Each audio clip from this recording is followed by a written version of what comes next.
The first martial law in Pakistan was imposed on October 7, 1958. At that time, the country was engulfed in political turmoil. Governments were changing frequently, and public unrest was growing. Political instability and economic difficulties further complicated the situation.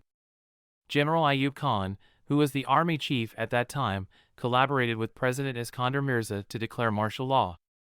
They suspended the constitution, dissolved the assemblies, and banned political parties. Iskandar Mirza appointed Ayub Khan as the chief martial law administrator, but a few days later, Ayub Khan ousted Mirza and assumed the presidency himself. During Ayub Khan's rule, several significant reforms were introduced. He promoted industrial development in the country, increased agricultural production, and initiated infrastructure projects.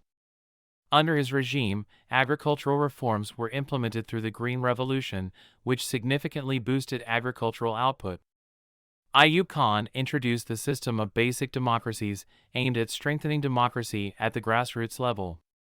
In 1962, he enacted a new constitution that granted extensive powers to the president. However, his government faced criticism as well. The opposition argued that Ayub Khan's policies widened the gap between the rich and the poor. The 1965 war with India and the subsequent economic difficulties increased public dissatisfaction.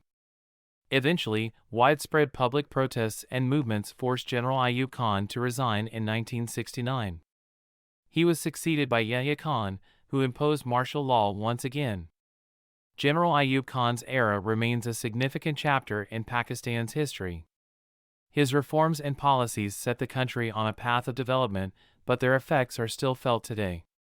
His actions had a profound impact on Pakistan's politics and society.